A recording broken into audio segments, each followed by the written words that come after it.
Respectez votre temps de parole. La parole est à Philippe Vitel pour Les Républicains, que j'invite à faire de même.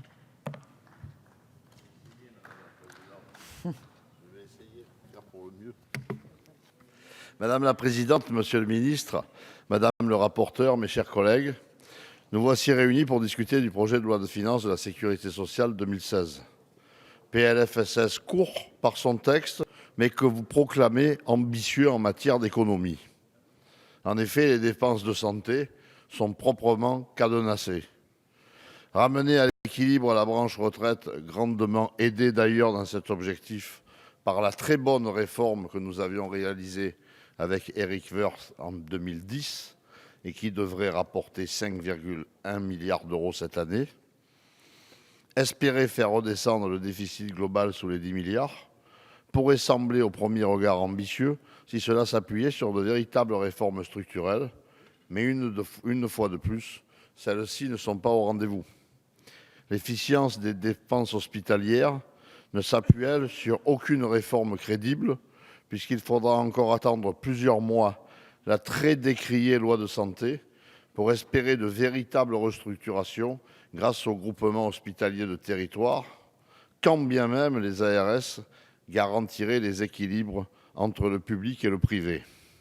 L'Ondam, fixé à 1,75, est lui à son plus bas niveau depuis 1997, alors qu'on peut s'attendre à une évolution naturelle des dépenses d'assurance maladie de 3% du fait de l'évolution de l'espérance de vie et de celle des nouvelles technologies médicales.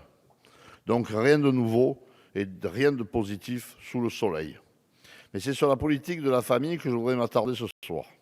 Le PLFSS 2016, conjugué au PLF 2016, est source d'inquiétude à un double titre au regard de la fragilisation de la politique familiale.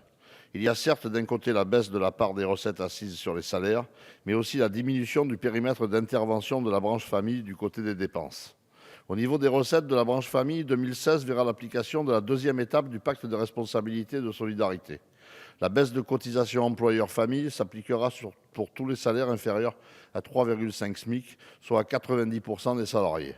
Avec application décalée au 1er avril 2016, cela concernera 3,1 milliards d'euros en 2016 et 4,5 en année pleine.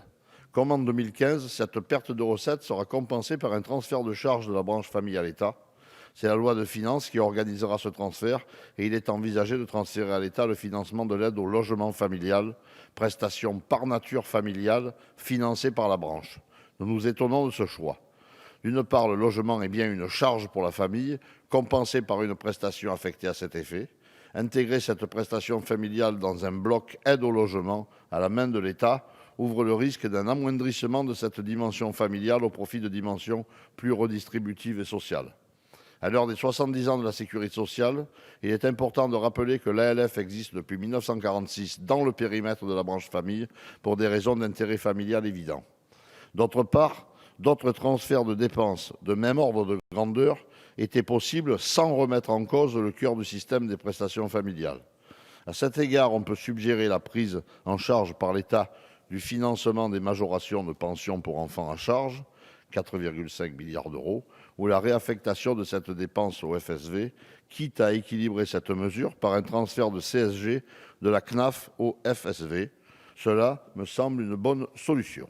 En tout état de cause, avec les rétrécissements du champ de ces dépenses, la branche famille ne pèse plus que 49 milliards d'euros en 2016.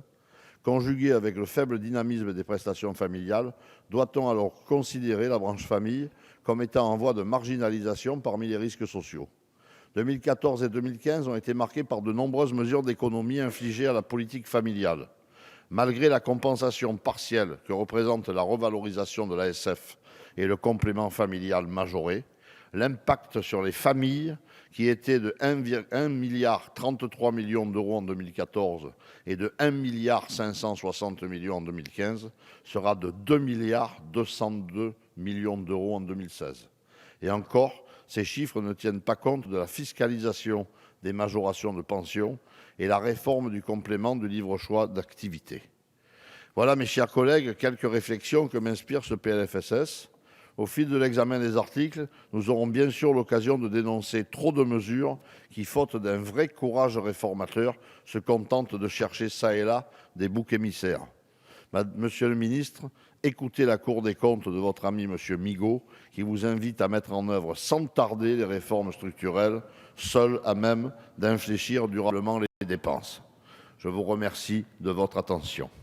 Bravo, monsieur Vittel, vous avez également tenu votre temps de parole. La parole est à Christophe